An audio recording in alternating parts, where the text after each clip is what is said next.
देखो, संदेह करोगे तो तुम्हारा नुकसान हो जाएगा। संदेह और शंका से घर बर्बाद होता, पूरा का पूरा समाज बर्बाद हो जाता। शंका करोगे तो सारा राज बर्बाद होता, और शंका करोगे तो धर्म बर्बाद हो जाता। तुम जो सोच रहे होगे कि भाई जय गुरुदेव नाम बाबा जी का है, मेरा नहीं है और ना तुम्हारा है, तो शंका क्यों करते हो? ये नाम उसका है और तुमने अभी शास्त्रों को नहीं देखा। मुझे कहते हो हमने शास्त्र देखे हैं, वो आंख बंद करके और बुद्धि को ताक में रखकर। कोई भी नाम हो, विष्णु भगवान के 1000 नाम और परमात्मा के अनेकों नाम, तो शंका क्यों करते? कोई भी नाम सतयुग का, त्रेता का, द्वापर का, कोई नाम हो जब तक सिद्ध नहीं होगा तब तक कोई नाम आत्म कल्याणकारी नहीं, आत्माओं को गति नहीं दे सकता। इसलिए नाम सिद्ध करना होगा तो जीवात्माओं के काम आएगा, नहीं कोई काम नहीं आ सकता। कोई नाम हो, उसके तो अनेक। तुम इतना नहीं समझ पाते हो कि सूरज निकलता है तो अलग अलग देशों में, अलग अलग मुल्कों में अलग अलग नाम। सूरज तो एक ही है लेकिन नाम अलग अलग। तो तुम ये नहीं जानते हो कि तुम्हारे यहाँ नाम अलग है, दूसरे मुल्क में जाओ अलग, तीसरे मुल्क में अलग। तो फिर परमात्मा का क्यों नहीं समझते हो कि उसके अनेकों नाम है? इसलिए शंका मत करो। मेरा नाम नहीं है। आप सोचते होगे कि भाई बाबा जी आए तो इनका नाम, मेरा नाम तो तुलसीदास है और आपका भी नाम नहीं, तो जय गुरुदेव नाम उस प्रभु का है, फिर आपको किस बात की शंका? बोलो जय गुरुदेव। जय गुरुदेव नाम किसका? अब बड़े ध्यान से सुनो, खड़े खड़े। ये तुम जो यहाँ रह रहे हो इस मृत लोक में, तो ये तुम्हारा देश नहीं है। ना यहाँ तुम्हारा घर है, ना यहाँ कोई सामान तुम्हारा। यहाँ तुम सब लोग परदेसी हो। आपका देश, आपका घर नहीं है। यह है बच्चों मृतलोक। अच्छी तरह से थोड़ी सी बातों में मैं सब समझा दूंगा आपको। ये मृतलोक है, ये आपका घर नहीं है। मकान मालिक ने आपको ये जो मकान दिया है, अनमोल मनुष्य शरीर, ये आपको बार बार नहीं मिलेगा। उसने थोड़े दिन के लिए आपको दिया है और उसने ये कहा कि देखो भाई, मेरा ये मकान है, शुद्ध है, साफ है, पवित्र, मैं तुमको देता हूं थोड़े दिन के लिए, और 2 अधिकार मैंने इस शरीर को दिए हैं, ये एक अच्छा काम, एक बुरा काम। तो बुरा से बुरा काम करो, अच्छा से अच्छा करो, उसकी तरफ से कोई रोक टोक नहीं है। वो जो भी तुम करोगे अच्छे बुरे काम, सब ये कूड़ा कचड़ा, जितना भी पाप पुण्य का, ये सब जीवात्मा पर लदेगा, उस जीवात्मा पर रखा जाएगा और उसको कुछ मना नहीं करना। उसने तो ये कहा ये अमोलक मनुष्य शरीर है, ये मनुष्य मंदिर है, इसमें जीवात्मा को बैठा दिया। तो मेरे शरीर के द्वारा जो अमोलक है, क्या करना कि अपनी अपनी जीवात्मा को जगा लो और अपने घर में अपने प्रभु के पास पहुंचा दो, क्योंकि ये मनुष्य शरीर अमूलक है। सारे संसार का धन, सोना चांदी हीरे जवाहरात, इसकी कीमत नहीं दे सकते हैं। ये ऐसा अनमोल मनुष्य शरीर थोड़े दिन के लिए आपको दिया गया, तो आप इसमें लग गए, ये मेरा मकान है, ये मेरी दुकान है, ये मेरा राज है, ये मेरी खेती है, ये मेरा सोना, ये मेरा चांदी, ये मेरे बच्चे, ये मेरी जात है, और ये मेरा ये और मेरा ये, इसमें लग गए तो क्या हो गया? काम है, क्रोध है, लोभ है, मोह है, आशा है, तृष्णा है, झूठ है, छल है, कपट है, फरेब है, धोखेबाजी, दगेबाजी और चोरी और डकैती और हिंसा, इसमें आप लग गए। तो महात्माओं ने क्या कहा था कि देखो ये बुरा काम है और ये अच्छा है। इस बुरे काम से तुमको सबको, स्त्री पुरुषों को, बच्चों को दुख मिलेगा, तकलीफ मिलेगी, रोग मिलेगा, कोढ़ मिलेगा, अंधे हो जाओगे, बहरे हो जाओगे, गरीब हो जाओगे, सताए जाओगे और मारे जाओगे। ये सब ये है अच्छा काम, इससे सुख मिलेगा। यही दो बातें महात्मा गांव-गांव में घूम करके आपको समझाते थे, और आप लोग उस बात का ध्यान रखते थे कि भाई बुरे काम से तकलीफ होगी, अच्छा काम करेंगे तो सुख मिलेगा। तो महात्माओं के उपदेश को सब लोगों ने छोड़ दिया, और सब के सब अच्छे काम को छोड़ चुके, बुरे काम में लगे। जब बुरे काम में लगे तो आपको तो मालूम नहीं है कि उसने ये अमोलक मनुष्य शरीर थोड़े दिन के लिए दिया है। तो आप जब नहीं मालूम है तो जीवात्मा पर आप कूड़ा कचरा लाद रहे हो। इस बार तो जब घड़ा भर जाएगा तो ये तो बाहर से बहेगा, फूटेगा और टूटेगा और आग निकलेगी, जहर निकलेगा, तो तुमको तो कुछ मालूम नहीं। जब उसका तुम तो समझते हो कि ये मेरा है, तब तक समय इसका पूरा हो गया। अनमोल मनुष्य मंदिर का इसका समय पूरा हो गया। उसने अपने सिपाही बुलाए, किसने? मकान मालिक। ये देखो ये है, ये लल्लू सिंह है, ये रामनाथ है, ये श्यामवती है और ये लीलावती, और ये मतलब जहांगीर है। इनका वक्त और समय हो गया, जाओ फौरन मकान खाली करा लो। तो कागज कहते हैं वारंट, वो फौरन लेकर के दौड़ पड़ेंगे और वहीं से आवाज देंगे, तुम इस वक्त में वहां हो अमेरिका में, तो जोर से यही से देंगे कि लल्लू सिंह तुम्हारा वक्त पूरा हो गया और आप तैयार हो जाओ मकान का। तो यहां से फौरन, यानी क्षण भी नहीं लगेंगे, वहां आवाज पहुंचेगी और जोर से धक्का मारेगी, तो लल्लू सिंह उलट जाएंगे, वही गिर जाएंगे, आंखें अंधी हो जाएंगी, कान बहरे हो जाएंगे, बुद्धि पागल हो जाएगी, जबान बंद हो जाएगी, बस उसी जगह फौरन। और वो सिपाही यहां से एक क्षण भी नहीं लगेगा, अमेरिका पहुंच जाएंगे और कहेंगे देखो ये मालिक का हुक्म हो गया, मकान खाली। तो मन को, बुद्धि को, चित्त को, प्राणों को और जीवात्मा को, रूह को इस अमोलक मनुष्य मंदिर से, जिस्मानी मस्जिद से निकाल बाहर। अब ये आपका शरीर ये पड़ा, ये मिट्टी है, ये मकान और ये जमीन और ये राज, ये पाट, घर का सामान, दुकान का सामान, दफ्तर का सामान, ये हिंदी, ये अंग्रेजी, उर्दू, ये आपकी ये पड़ी, ये पड़ा, सब सामान ये पड़ा। अब ये बताओ, ये इनमें से कोई सामान तुम्हारे साथ जाएगा? बोलो जाएगा? तो तू कैसे कहता कि मेरा है? ये कैसे कहते हो कि मेरा है? ये राज मेरा है, ये दुकान मेरी है, दफ्तर मेरा है, ये खेती मेरी है, ये मेरा है, ये कैसे? ये तो तेरा, ये भी नहीं तो किराए का मकान है। ये नहीं समझा कि खाली हो गया, ये पड़ा। अगर किराए पर न दिया होता तो वो चेतन जीवात्मा जो परमात्मा की अंश है, वो कैसे निकाल दी जाती? किराए पर तो मिला, और उसका वक्त निर्धारित समय कि इतने समय के अंदर रहो और इसके बाद अपना काम करो, मत करो तो निकलो।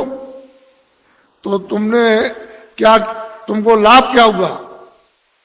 तुम अचानक में निकाल दिए गए अनमोल मनुष्य मंदिर। ये बार बार मिलेगा?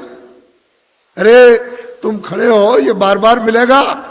कितने युगों के बाद, कितने सतयुग, कितने त्रेता, कितने द्वापर, कितने कलयुग खत्म हो गए और उसका जो पुण्य है वो एक एक बूंद तुम्हारा जमा हुआ मनुष्य शरीर प्राप्त करने का, और कितने युगों के बाद आपको ये मनुष्य शरीर मिला, और आपको कहते हैं ऐसे ही मिल जाएगा। ये कोई तमाशा है? तुम्हारे घर का ये कोई खेल है? कैसे मिल जाएगा? ये अमूलक चीज है, कोई हीरे जवाहरात इसकी कीमत नहीं, लेकिन थोड़े दिन के लिए मिला।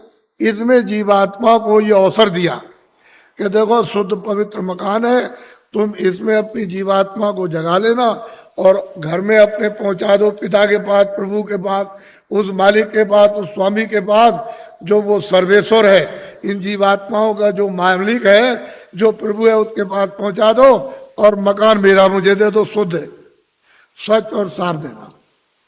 तो आपने कुछ शुद्ध साफ रखा, आंख गंदी, कान गंदे, जबान गंदी, मन गंदा, बुद्धि गंदी, चित्त गंदा, जीवात्मा गंदी, हाथ गंदे, पैर गंदे, इतने तुमने कैसे कैसे कर्म किए, तो गंदगी को तुमने लाद लिया। ये पहाड़ों की तरह से गंदगी जमा हो गई, तो बताओ इस जीवात्मा का उबार कौन करेगा? मैं वहां वो बात सुनाने नहीं आया जिसको तुम समझ रहे होगे। ये खेती करो, दुकान करो ठीक से, और दफ्तर का काम ठीक से करो। मैं कब मना करता हूं? आप जो भी सामान लेकर खेती से, दुकान से, दफ्तर से आओ, और जो पैसे लेकर आओ बाजार में खरीदो, अनाज खरीदो, सब्जी खरीदो, फल खरीदो, कपड़े खरीदो, और सामान और दवा खरीदो, और मकान अच्छा बनाओ और झोपड़ी अच्छी लेकिन ये तो समझो कि ये सब सामान किसके लिए? इस किराए के मकान के लिए। ये पंच भौतिक शरीर है, इसके लिए आपको दिया कि कपड़े दो, खाना दो, दवा दो, इसको निरोगी रखो, यानी रोग ना होने दो। ये आपको बताया, ये आपको बता रहा हूं कि ये सामान सब इसका है, तो आप लाख जोड़ो, करोड़ जोड़ो, अरब खरब रखो, लेकिन ये तो समझो कम से कम कि ये इसका है, इसमें जीवात्मा का रत्ती भर भी नहीं, ये समझता। तो जब ये खाली हो जाएगा तो ये पड़ा और ये पड़ा, ना ये इसके काम और ना ये इसके काम। और फैसला है, तुमको जो होना है वही तुमको बता देता हूं। तुमने घर में जरा भी ध्यान नहीं दिया।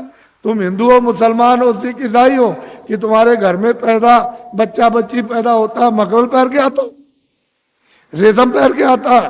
क्या कोई सोना चांदी लेकर आता है? या जमीन और मकान नंगा आता रोता हुआ?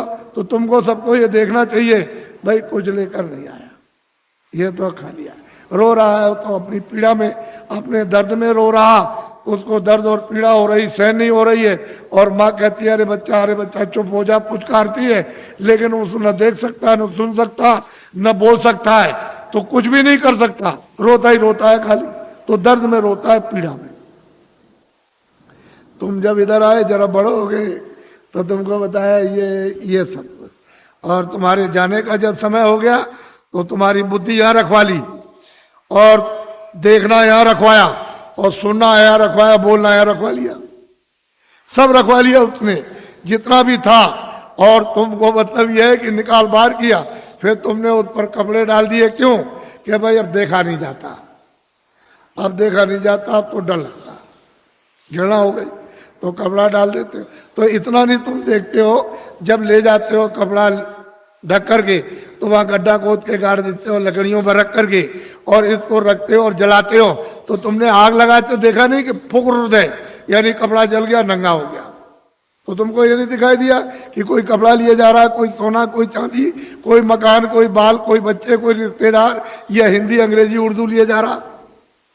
ये जाते में सब रखवा लेगा, आते में कुछ ले आने नहीं दिया। तो ये आपको समझना चाहिए कि ये किराए का मकान आपको थोड़े दिन के लिए दिया है, तो आप कोई घर बार मत छोड़ो। मैं कोई घर बार छोड़ाने थोड़ी आया हूं। तो खेती करो, दुकान करो, और दफ्तर का काम कैसे करो? ईमानदारी, मेहनत, झूठ नहीं। झूठ और धोखा और बेईमानी और चालाकी और मारपीट और हिंसा और दगेबाजी और सीनाजोरी और जबरदस्ती, बेईमानी, ये नहीं, ईमानदारी में। घर में आओ, अपने बच्चों की सेवा करो, ये दो ही तो आपकी ड्यूटी है, और क्या भी। और जब आप जाओ सोने, कोई काम ना हो तो ये मनुष्य मंदिर है, इसमें जीवात्मा बैठी हुई है और ऊपर से परमात्मा 24 घंटे बोल रहा, एक क्षण भी बंद नहीं होता। 24 घंटे उसका कथा कीर्तन आरती 24 घंटे हो रही है और तुम्हारे कानों तक आवाज दे रहा कि तू मेरी आवाज को सुन ले, और मेरी आवाज को सुनकर पकड़ के मेरे पास चला। तो तुम कभी सुना? कूड़ा कचरा लाद लिया इस पर। तो मैं तुमको जरा बताता हूं, ये तो बहुत से डॉक्टर हैं यहाँ और आप पढ़े लिखे हो, विद्वान हो, आप जानते हो कि जीवात्मा कहाँ है इस शरीर में? तुमको मालूम?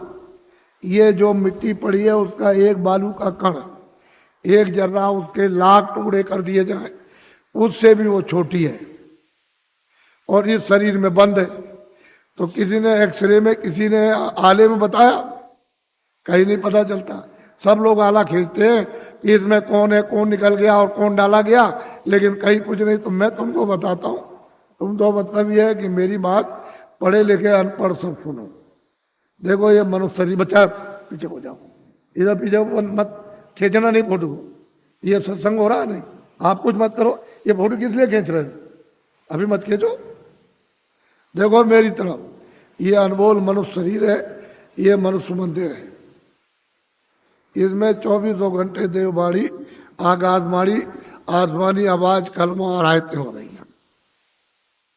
मैं तुमको इधर बताता हूं, देखो इधर ये जीवात्मा न इधर है न इस तरफ है, न ये इधर बैठी हुई न इधर, और न इस तरफ है, यानी इधर नीचे कहीं नहीं।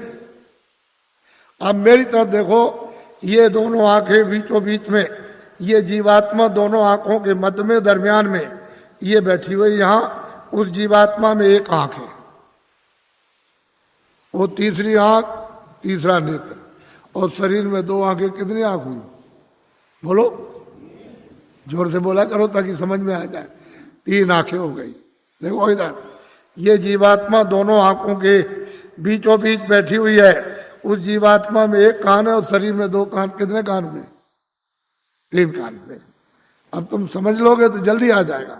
ये जीवात्मा बैठी हुई है दोनों आंखों के बीचों बीच। उस जीवात्मा में एक नाक है और शरीर में 2 नाक। कितनी नाक हुई? 3 हो गए। तुमको कभी किसी ने बताया कि 3 आंख है, 3 कान है, 3 नाक है? कोई बताने वाला तुमको मिला? पहले सोचो इस बात के लिए। तो इधर देखो, ये 2 आंख, 2 कान, 2 नाक, ये तो शरीर में। ये बाहर का काम करते हैं, सुनने का और देखने का और सूंघने का। अब जो अंदर में जीवात्मा जो बैठी है उसमें एक कान है, एक आंख है और एक नाक है। तो इस आकाश के ऊपर सुनने का काम करेगी, देखने का और सूंघने का। तो तुमने कभी शास्त्रों में कि स्वर्ग की और बैकुंठ की बहिष्ठी कितनी सुगंधी है, तुमने कभी सुना? तो ये नाक सूंघेगी, वहां कितनी सुंदरता है, यानी कितनी वहां खूबसूरती है, तो ये आंख देखेगी ये बाहर की। तुमने कभी किसी से पूछा? और तुमने कभी रामायण है, गीता है, कभी शास्त्रों को तुमने ध्यान से पढ़ा? उन महात्माओं ने तो देखा था, उन्होंने तो तीसरी आंख, तीसरा कान उन्होंने खोला था। इन आत्माओं की जमीन जो ये दोनों आंखों के बीचों बीच बैठी हुई है, तो इधर देखो ये डंडा है, ये पूरा डंडा, पूरा का पूरा। इधर देखो, जब 2 आंखें ये खुलती हैं तो आप देखते हो कि आसमान ऊपर है, जमीन नीचे। तो शरीर की जमीन तो ये नीचे है और शरीर का आसमान ऊपर। लेकिन ये जो तीसरी ये आंख है जो जीवात्मा बैठी, वो यहाँ, वो तीसरी आंख, तीसरा कान, तीसरा नाक इस आकाश के ऊपर है। तो आत्माओं की जमीन ऊपर है, जीव आत्माओं की जमीन ऊपर है। वो चेतन है, वो जड़ नहीं है। ये खेती नहीं है, दुकान नहीं है, दफ्तर नहीं है, ये कपड़े नहीं है, कोई सामान नहीं, कोई टट्टी नहीं, कोई पेशाब नहीं, कोई लड़का नहीं, कोई गाली नहीं, कोई गलोज नहीं, कोई धोखा नहीं, कोई बेईमानी नहीं, कोई मस्जिद नहीं, कोई मंदिर नहीं। ये जीवात्माओं की चेतन जमीन ऊपर। तो तुमने कभी किसी से पूछा कि महात्मा नाम किसका है, योगी किसको कहते हैं, क्यों योगी कहा जाता, क्यों महात्मा कहा जाता, क्यों महापुरुष कहा? ये तो आपने कभी पूछा नहीं। भाई इसमें लगे हुए झूठ, चल कपट फटे। धोखे बेईमानी में। तो इसमें आपको क्या मिला, क्या मिल गया? ये यहाँ क्या मिला? वो तो जो यहाँ कुछ है वो तो क्षणिक। ये तुम्हारे कानों तक ऊपर से आवाज आ रही है, उधर से प्रकाश आ रहा, तो उस प्रकाश का आनंद और उसका देववाणी का वो ठंडक तुमको मालूम होती है इंद्रियों के द्वारा, तो तुम कहते हो जरा सा आनंद मिल गया, फिर और जगह मिलेगा, और जगह मिलेगा, और मिलेगा। वो देखने में मिल जाएगा, सुनने में मिलेगा, कपड़े में मिलेगा, मकान में मिल जाएगा, खाने में मिल जाएगा, स्त्री में मिलेगा, बच्चे में मिलेगा, चलो राजपाट में मिल जाएगा, सारी दुनिया पर राज करना। लेकिन वहां गए कुछ नहीं है ही नहीं। अरे ये मृतलोक है, ये भूल भुलैया है। रास्ते से आए थे, रास्ता छोड़ दिया, आंखें बंद हो गई, कान बंद हो गए, सब बंद हो गया, रास्ता भूल गए। अब वापस जाने का कोई रास्ता नहीं। तुमको तो मालूम नहीं कि एक ही रास्ता जीवात्माओं के आने का शरीर में और वापस अपने घर में जाने का एक ही रास्ता, दूसरा कोई रास्ता ही नहीं। और तुम यहाँ भटक गए, चलो वहां चले और वहां चले, उधर चले, तो इस अंधेरे में ये सब अंधकार है। उधर तो सूरज निकलता नहीं, उधर सूरज डूबता नहीं, उधर तारे नहीं है, इस तरह के उधर चांद नहीं है। तो तुमने कभी पूछा किसी से कि रामायण में क्या लिखा? रामायण में जो उन्होंने प्राप्त किया वो तो उन्होंने लिखा, गोस्वामी जी ने, तुलसीदास जी ने। और आप रामायण पढ़ते हो तो आपने क्या देखा? आपकी समझ में क्या आएगा, क्या लिखा? इसलिए महात्माओं की बारी आपके समझ में नहीं आ सकती। तभी तो अर्थ का अनर्थ हो गया, और धर्म का अधर्म हो गया, और कर्म का अकर्म हो गया, और सत्य का असत हो गया, और न्याय का अन्याय हो गया, और प्रेम का दुश्मनी हो गई घर घर में। तो बताओ, मैं तो तुमको अमूलक चीज देने आया था, लेकिन अब यह है कि थोड़ी बारिश हो गई तो ये जमीन अमीन भीग गई, तो आप समझते हो हमारे कपड़े गंदे हो जा रहे। कपड़े तो बच्चा गंदे होते ही हैं और होंगे ही, लेकिन जो जीवात्मा जो कितने जन्मों से गंदी हो गई, कभी तुम इसकी सफाई करके इसको आजाद स्वतंत्र कभी करोगे? कभी तुमको ये मौका मिलेगा? ये तो समय निकला जा रहा, अभी बस समय खत्म हो रहा।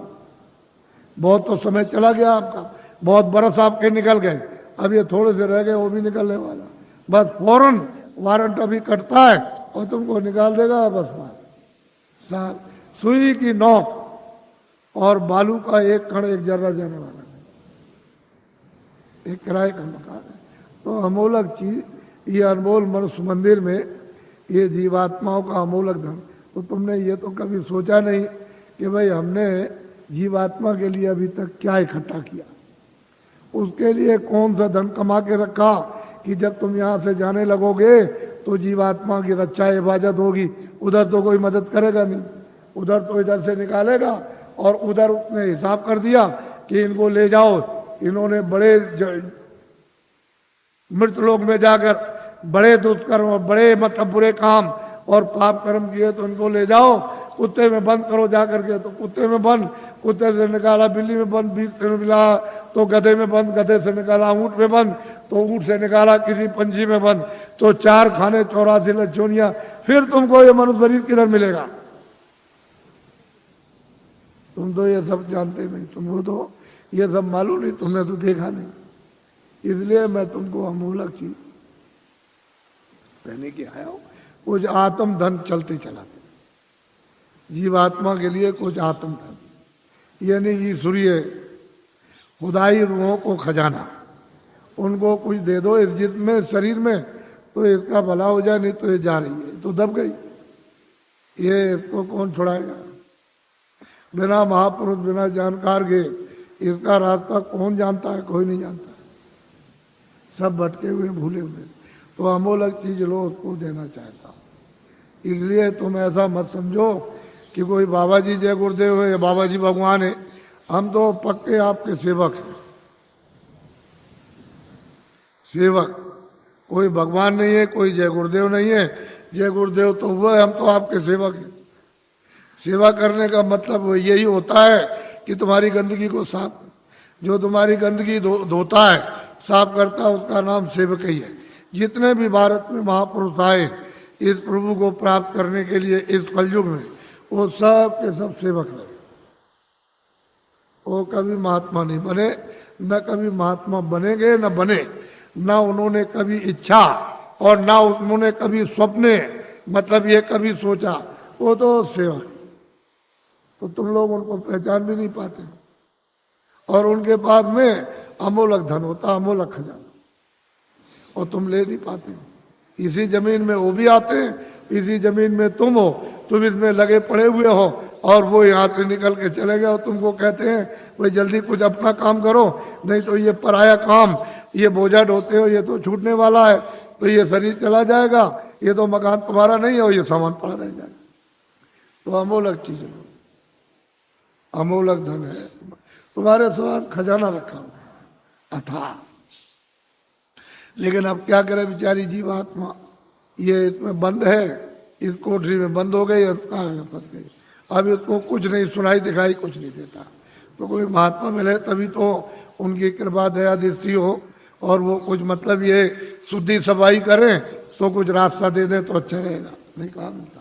तो अमोलक चीज लिए जल्दी में अच्छा रहेगा। हम ज्यादा और कुछ नहीं बोलेंगे, लेकिन इतना जरूर कहेंगे ये बड़ा भारी परिवर्तन होगा तुम्हारे घर में, तुम्हारे व्यापार में, तुम्हारे धर्म में, तुम्हारी जाति में, तुम्हारे मतलब खेती में, तुम्हारे मतलब दफ्तर दुकान में और तुम्हारे राज में।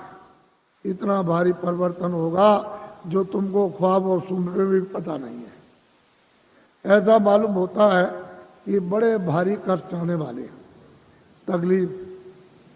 तुमको तो अभी पता नहीं है, अभी तक इतनी तकलीफ 47 सालों में नहीं आई, इतना दुख नहीं आया, इतनी परेशानी नहीं आई, इतना कोलाहल नहीं हुआ, इतना त्रायमाम मचा वो आगे आने वाला।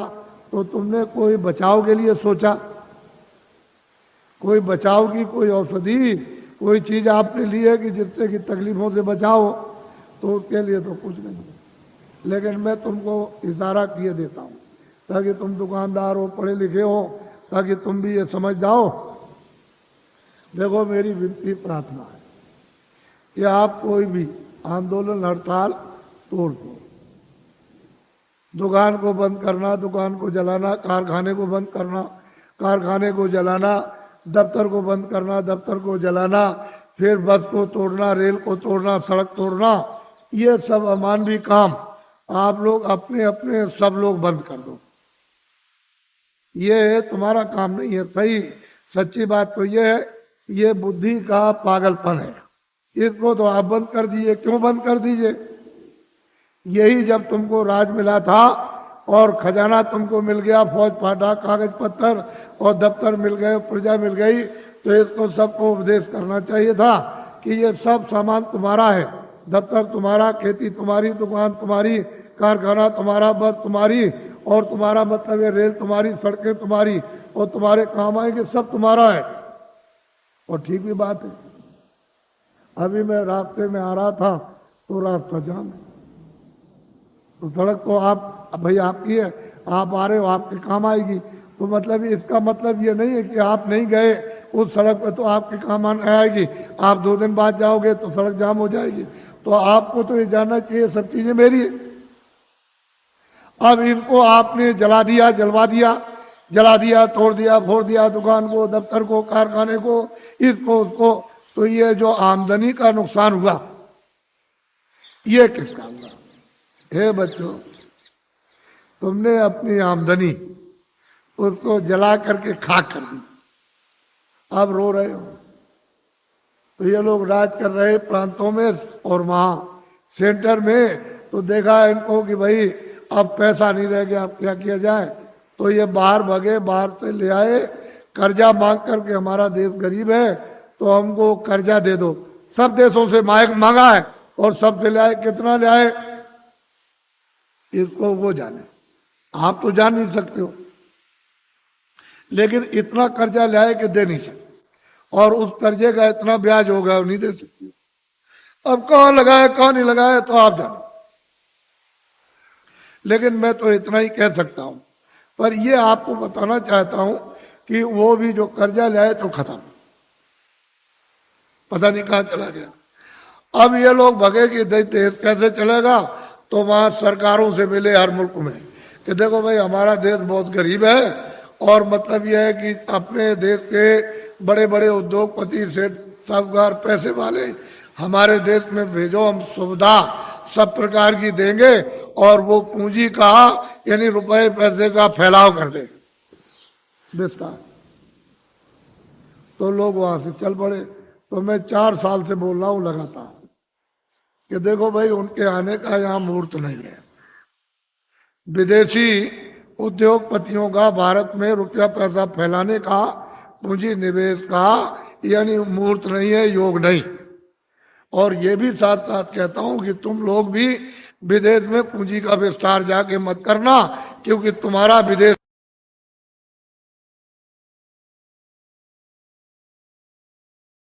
बाहर हो जाएगा, तुम हाथ मलते रह जाओगे। ये हमारी बात को आप लोग नोट कर लो, ये खास बात आपको सुना रहा हूं। अब आप क्या करो कि रुपया पैसा नहीं तो हम भी जानते हैं, हम भी देखते हैं। ऐसा थोड़ी है कि हम पागल हो गए या पागल होके आपको चिल्ला रहे बता रहे।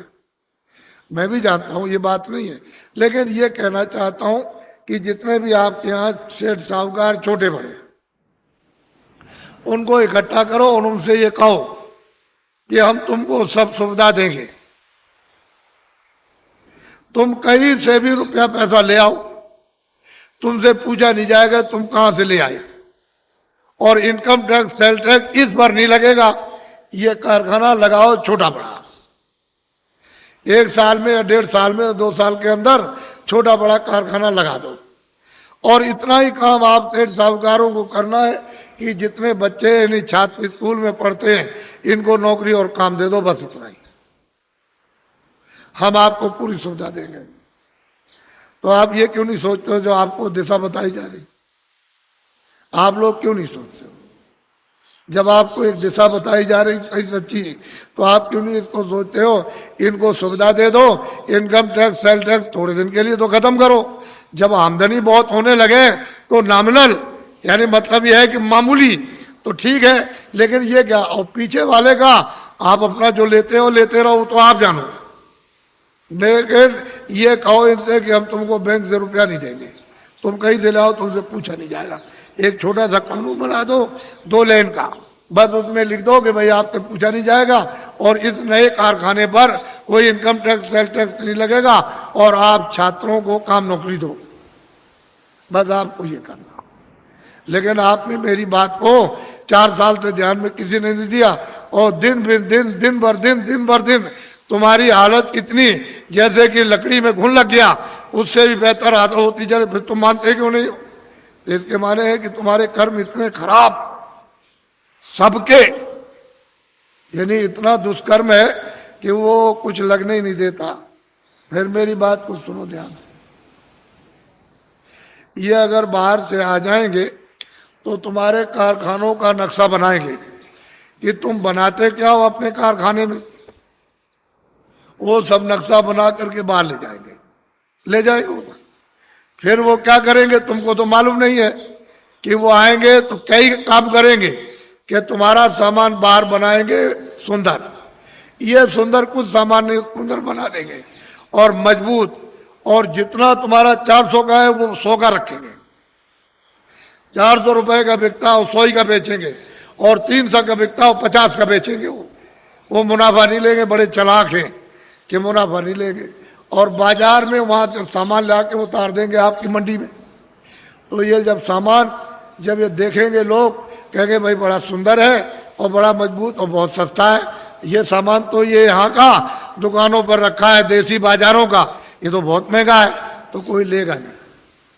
जमा करना एक बात तो ये।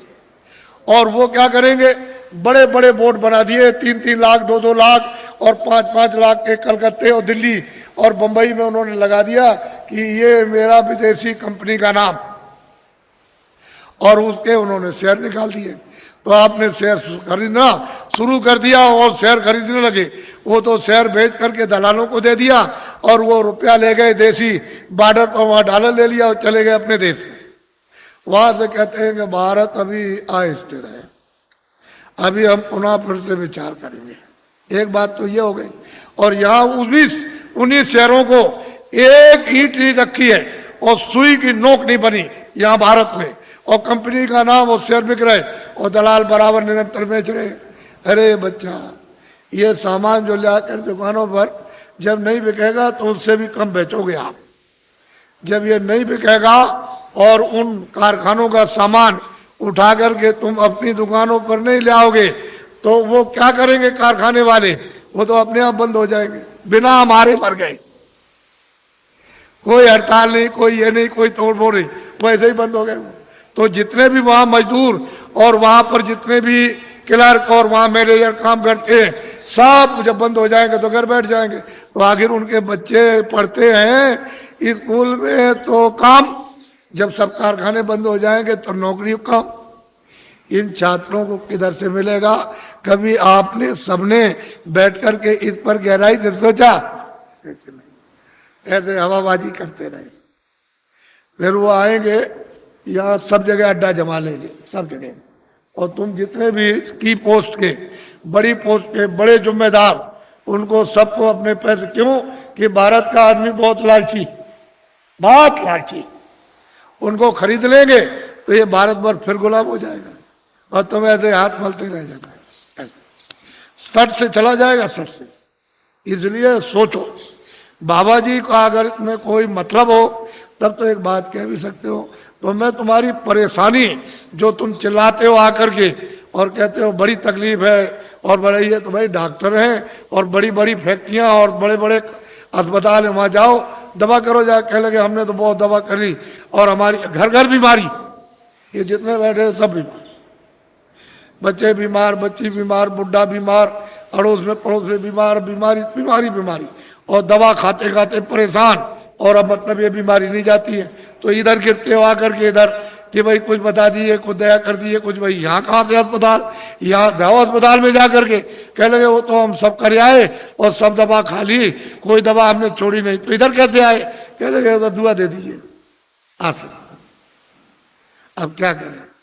अब इनकी तकलीफ देख करके कुछ खा भी नहीं जाता, क्या तकलीफ है। अब इनसे कहते हैं कि भाई तुम, अरे भाई तुम ये क्या कर रहे हो, ये जो बुरे काम करते हैं इसी से तकलीफ आई, तो बुरा काम तो कम से कम छोड़ दो। तो बात तुमसे समझ में नहीं आता उनकी कि भाई कैसे छोड़ेंगे वो। अब इतनी कमजोरी दिल दिमाग में आ गई कि आपकी समझ में नहीं आता। तो बच्चों, बचाव का रास्ता लो, तकलीफ तो आगे वाली सब चिल्लाएंगे, बचने वाला कोई भी नहीं है, सब चिल्ला। अब देखिए आप सब चिल्लाओगे अभी देखो, और बाहर के तो वो चंडी है, चंडी एक देवता, मेरी तरफ सुनो, चंडी एक देवी है। तो तुमको तो मालूम नहीं कि देवता है कि देवी है, ये तो आप कुछ जानते नहीं हो, कुछ नहीं मालूम।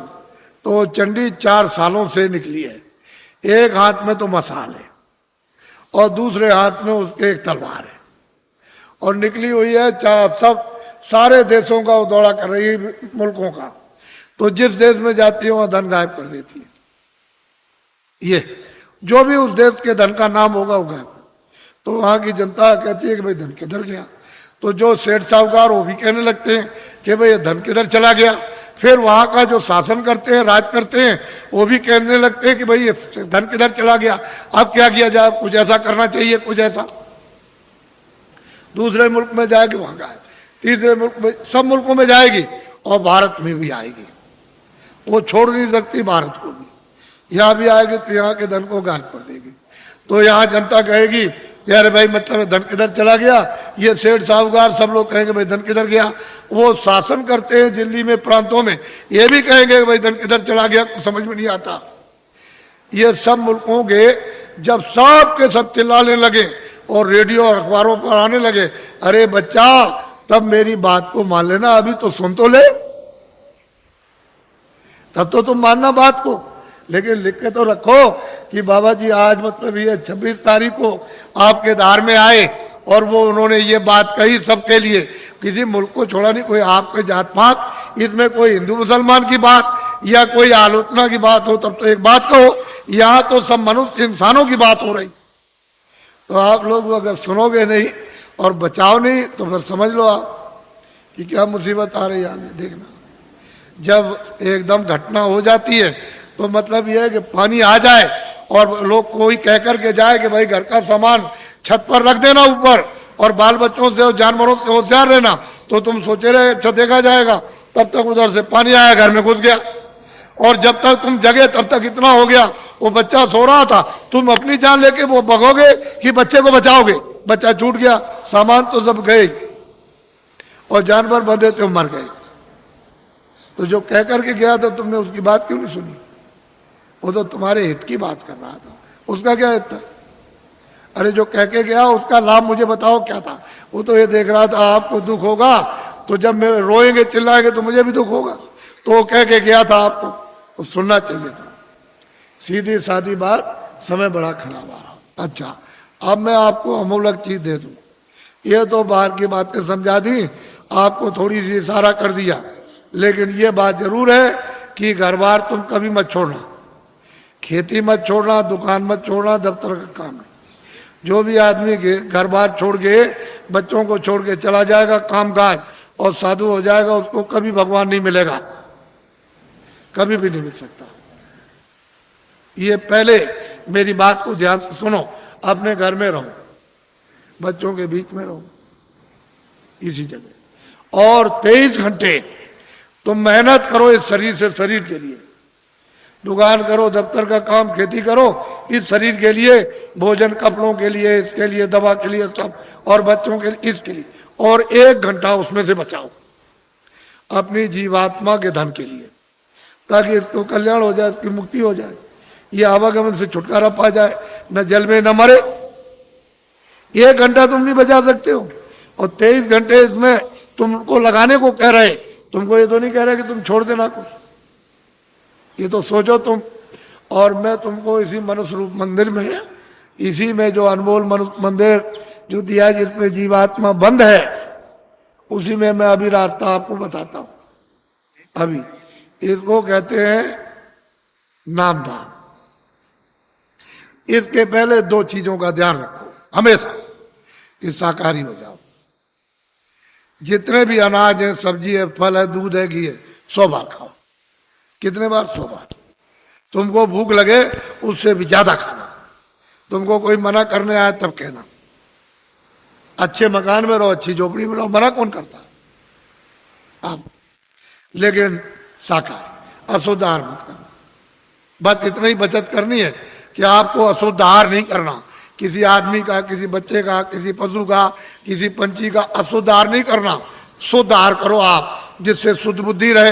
भाई इतना ही तो आपको बताना, क्योंकि अशुद्ध आहार से तो तरह तरह घर में झगड़ा, बाहर झगड़ा, ये झगड़ा, वो झगड़ा, ये बीमारी, वो बीमारी, वो बीमारी, वो बीमारी, वो बीमारी, वो तो फैलने वाली है।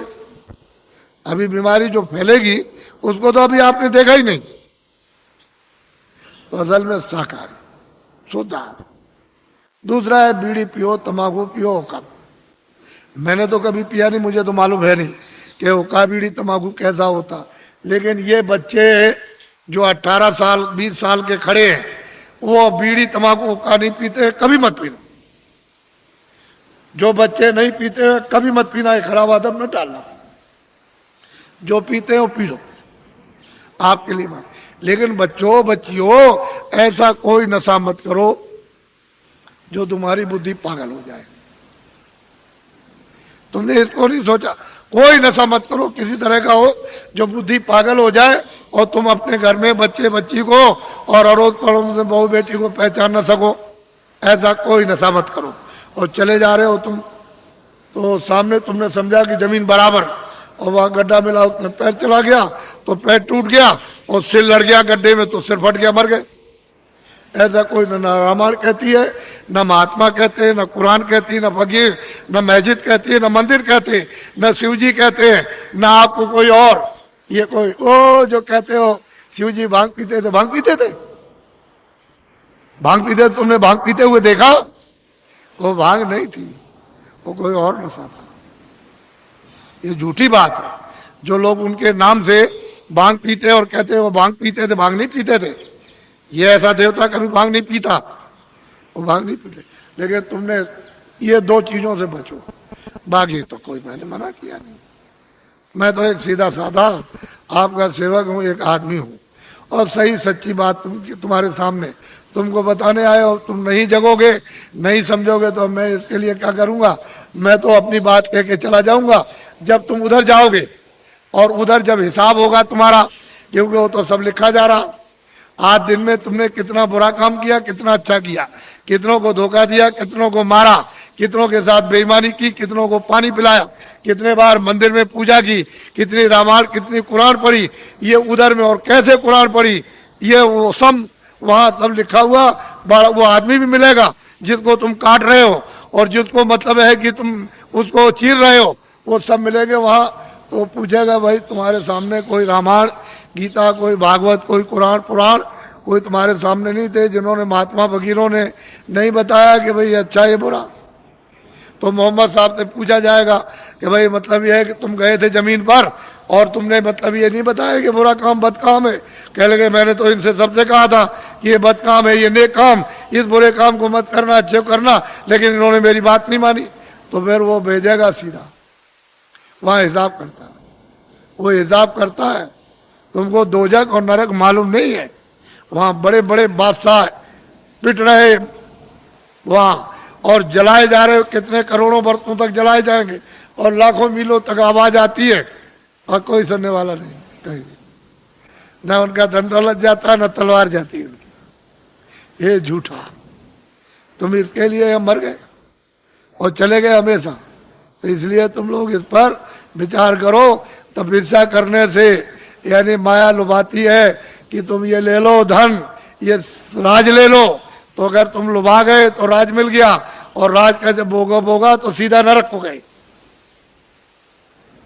जब ये कहोगे हमको राज नहीं चाहिए, धन दौलत नहीं, तो भगवान मिलता इसी शरीर में।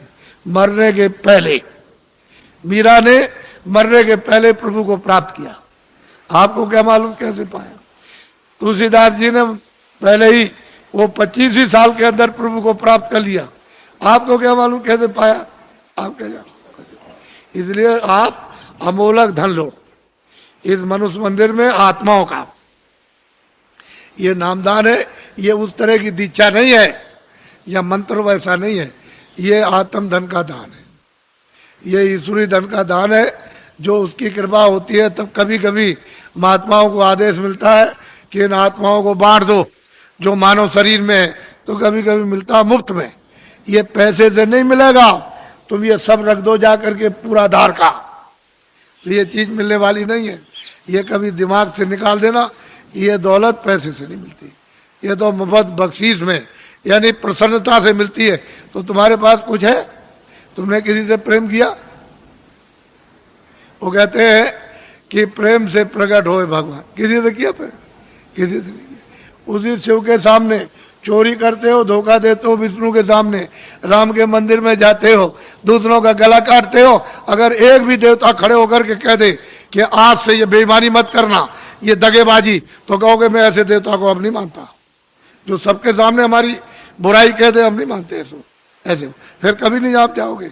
अगर देवता बोल दे, अब उनको कुछ कहना नहीं, आपने समझ लिया, हाँ उन्होंने सुन लिया होगा और आपने समझ लिया उन्होंने कुछ नहीं देखा, वो अंधे, अब हम जो चाहेंगे सो करेंगे, अब चलो हो आए वहां। ये हालत तो हमारा है। अब बताओ तुमने प्रेम किससे किया? किससे प्रेम? वो तो कहते हैं प्रेम से मालिक मिलता है, आपने कैसे प्रेम? इसलिए आप सीधा, बहुत सरल है, बहुत सीधा है। कलयुग ने अधिकार आपको दे दिया स्त्री पुरुषों को कि सभी लोग उस परमात्मा को प्राप्त कर सकते हैं, किसी के लिए कोई बंधन नहीं, और सुलभ और सहज और आसान। लेकिन तुम योग तो आप कर नहीं सकते हो, सतयुग और त्रेता और द्वापर का कोई भी क्रिया आप नहीं कर सकते हो। और उन्होंने मना कर दिया गोस्वामी जी महाराज ने कि कलयुग जोग न यज्ञ न ज्ञाना, कहते कलयुग में कोई जोग मत करना, न यज्ञ करना और न आपको ज्ञान होगा। कलयुग में तो कहते हैं कि नाम आधारा, और नाम कौन सा वो मैं बताऊंगा आपको, अभी आपको बताता हूं। तो आप लोग, आप सब खड़े रहना, बैठना कोई नहीं, खड़े खड़े बताऊंगा आपको और खड़े खड़े करवाऊंगा, घबराइए नहीं। जो जो भगवान का नाम बोलूं सब लोग एक साथ एक आवाज में बोलना, और सब लोग बोलेंगे जो बैठे खड़े, शुद्ध बोलना, शुद्ध, अशुद्ध मत बोलना, शुद्ध बोलना। जो जो नाम में बोलता जाऊं आप बोलते जाना, जब मैं अंत में चुप हो जाऊंगा तो आप लोग चुप हो जाना। अशुद्ध मत बोलना, शुद्ध कर लेना। मान लो अशुद्ध बोल दो तो फिर शुद्ध कर लेना दोबारा। इसलिए जो जो नाम बोलते जाना, जब मैं चुप हो जाऊंगा तो आप चुप हो जाना। बोलो जय गुरुदेव। लेकिन थोड़ा सत्संग मिलना चाहिए। तो जरा ठहर जाओ, अभी मथुरा में एक बड़ा कार्यक्रम होने जा रहा, यही दिसंबर में, यानी कार्तिक के बाद जो अगन लगेगा, तो 15 दिसंबर से 21 दिसंबर तक 7 दिन का एक कार्यक्रम होने जा रहा। और उसमें यही साधना और यही मतलब ये अनुभव होता है। वहाँ सत्संग भी मिलेगा और साधन भी और ध्यान भी, सब करोगे आप। और उस समय पर आप अच्छी तरह से कर सकते हो, क्योंकि वो वातावरण ऐसा होगा। फिर एक दूसरा कार्यक्रम इधर पूरब में रखा, यानी हिंदुस्तान के तीर्थों के राजा प्रयागराज इलाहाबाद में त्रिवेणी संगम। तो त्रिवेणी संगम पर 25 फरवरी से, ये तो 96 में मथुरा का, और वो इलाहाबाद का 97 में, 25 फरवरी से 6 मार्च तक 97 में 10 दिन का होने जा रहा बड़ा कार्यक्रम। और वो महामानव कुंभ, यानी माघ मेले के बाद महामानव कुंभ आपको दिखाई देगा। और वो 10 दिन, यानी 7 मार्च को शिवरात्रि है, वो एक दिन पहले ही समापन हो जाएगा। 10 दिन का होगा। आप जरा इसको लिख लेना। और ये जो आपने 5 नाम, 5 रूप, 5 स्थान, हरे के बाजे, ये जो आप लिखाओगे, लिखा हुआ ले लोगे, ये तो यहाँ के लोग आपको दे देंगे। अगर कम पड़े तो आप जल्दी लिख लेना। फिर दूसरी बात यह है कि थोड़ा सा पता भी दे दिया करो, कि कभी कोई पूछा जाती हो कि साधन भजन करते हो कि नहीं करते हो, कि ऐसे गए लेकर के ताक में रख दिया। किसी ने आकर के कभी मिले, पूछा तो कहा कि भाई भजन तुमने ध्यान किया था? कह लगे हमने नहीं किया, हो तो मैं भूल गया सब। तो तुम्हारा समय सब बेकार चला गया। तुमको तो दिया था काम के लिए कि भाई तुम जल्दी से अपना काम करो, अपनी जीवात्मा को जगाओ, तो तुमने ताक में रख दिया, वो सोती रह गई। तो बताओ इससे, इस काम में तुम्हें मिलेगा क्या?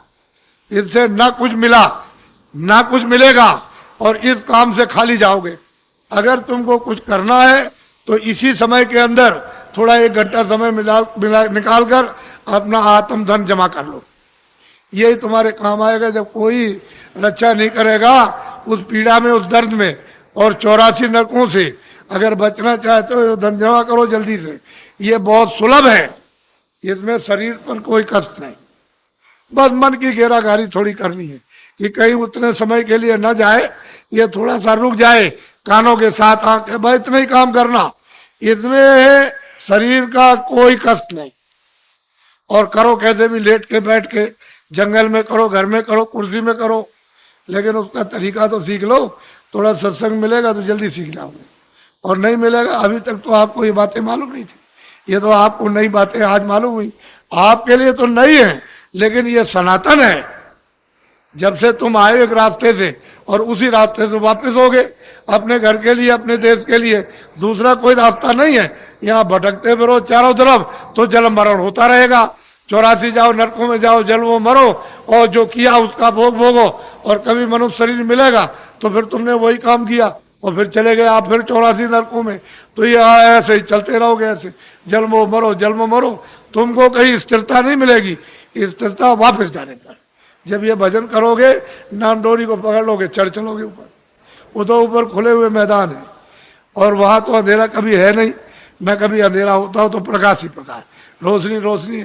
जरा सा आंख के ऊपर उठे कि बस प्रकाश ही प्रकाश है, अंधेरे का नाम नहीं। वहां कभी अंधेरा होता ही नहीं। तो तुम उधर चलो, जब उजाले में खड़े हो जाओ तो ये सब देखना सुनना, तब तुम्हारी समझ में आएगा कि बाबा जी ने क्या दिया। कुछ तुम मेहनत करो, कुछ हम करें। बोलो जय गुरुदेव। कुछ तुम मेहनत करो, कुछ हम करें, और ऊपर बैठे उनकी कृपा जल्दी हो जाए। और तुम मेहनत हम नहीं करेंगे, कुछ होगा नहीं। जल्दी करो, देर मत करो, और जल्दी से कृपा और दया ले लो, ताकि वो ऊपर बुला ले, और जल्दी से आप निकल चलो इस कूड़े कचड़े से। यहाँ कोई जो मिलने वाला नहीं है। ये सब शकलें, अब देखो, बीमार, परेशान, तकलीफ में, हमारे पास जो भी आता कोई हो, हमको उससे मतलब नहीं, आदमी होना चाहिए। हमारे यहाँ कोई झगड़ा झंझट ये नहीं है। आदमी हो, उसमें जीवात्मा होनी चाहिए। तुम्हारे शास्त्रों में लिखा है अहिंसा परमो धर्म, तो आपने इसका पालन किया? अब ये बताओ, आपने इसका पालन किया? आप बकरा मार दो, मुर्गी मार दो, आदमी मार दो, लड़की मार दो, लड़का मार दो, घर में देवी को मार डालो आप, कि कोई दुश्मन बन जाए उसको मार दो, गोली मार दो, छुरा मार दो, लाठी मार दो, तुम अहिंसा धर्म, तुम किसी देवता को, किसी धर्म को मानते हो? कुछ नहीं, वैसे ही कहते हो, जानते कुछ नहीं, वैसे ही कह दिया बस, और कुछ नहीं, ऐसे ही। तो इसको समझ लो अच्छी तरह से समझ लीजिए आप मोटी बात को। बोलो जय गुरुदेव, जोर से बोलो जय गुरुदेव। जय गुरुदेव नाम किसका? अब ये इनको दे देना बच्चा, इनको नोट करा दो, और कुछ लोग जल्दी मिल जाए तो इनका पता भी नोट कर लेना, और कभी कभी इनसे पूछते रहना, यहाँ जो रहते हो उनको, कि भाई भजन करते होगे नहीं? तुमसे जब पूछेंगे भजन के लिए कि बोलो भजन किया कि नहीं किया, तुमने ध्यान किया, सुमरन किया कि नहीं किया, और तुमको मिला तब तो तुम करोगे ही। तुम जरा सा जितने दिन बताया उतने दिन कर लो पहले, बात की बात बाद में सोचना। हर रोज तुम महीने 2 महीने समय दो, नागा मत करना, तब तुम देखोगे तुमको क्या मिलता। तुम एक दिन भी नहीं बैठो तो मैं क्या करूंगा? मैं तो दरवाजे पर आकर काम करूंगा। तो अंदर तुम्हारा घाट है, तो जीवात्माओं का घाट अंदर, वहां बैठोगे तब तो काम करूंगा, और तुम बाहर फैले रहोगे तो कैसे काम होगा? तो बाहर से मोड़ूंगा कि भाई बाहर इधर से लगो, अंदर चलो। अंदर तो खुला हुआ है, खुले हुए लोग, उधर स्वर्ग भी है, बैकुंठ भी, बड़े बड़े लोग हैं, उधर ब्रह्मांड भी है, उधर ब्रह्मा भी मिलेंगे, विष्णु भी मिलेंगे, शिव भी मिलेंगे, देवी देवता भी मिलेगी, ईश्वर, उधर बड़े बड़े अनेकों लोग, अनेकों ब्रह्मांड अनगिनते। लेकिन रास्ते से चलो तब मिलेगा कि ऐसे ही मिल जाएगा? बोलो जय गुरुदेव। अब देखो, जितनी तकलीफ आपको हमको सब मालूम है। हम किसी के सिर पर हाथ रख देते हैं तो अपने को फौरन पता चलता है, ऐसे ही रखकर बस इतना ही रख दिया, मालूम हो गया कि तुमको कितने प्रकार की तकलीफें हैं, और यह भी पता चल जाता है कि तुमने क्या अपराध किए। हमने तो आपसे कुछ कहा नहीं, हमने कोई घृणा तो की नहीं, या कोई नफरत की हो आपसे, तो आपको तो ये सोचना चाहिए था। हम तो आपकी भलाई के लिए सोचते हैं, कुछ तकलीफ चली जाए, 1 पैसे 2 पैसे, कुछ बीमारी चली जाए, कुछ परेशानी चली जाए, कुछ ये झगड़ा झंझट चला जाए, 1 पैसे 2 पैसे, 1 आने 2 आने, तो तुम कुछ वो भी नहीं लेना चाहते हो? तो फिर आत्म कल्याण क्या करोगे? कुछ नहीं कर पाओगे। तो अब महात्माओं के पास तो बहुत कुछ होता, तुम्हें लेने नहीं आता, और दे दे तो तुम रख नहीं सकते हो, फेंक दोगे। तुमको अभी क्या मालूम? कुछ नहीं। लो भाई जल्दी से, अब बता दिया, अब कुछ नहीं बताना। ले उनको कागज बांटो और जल्दी से उनको बांट के समाप्त करो। अच्छा, लेन में बैठ जाओ।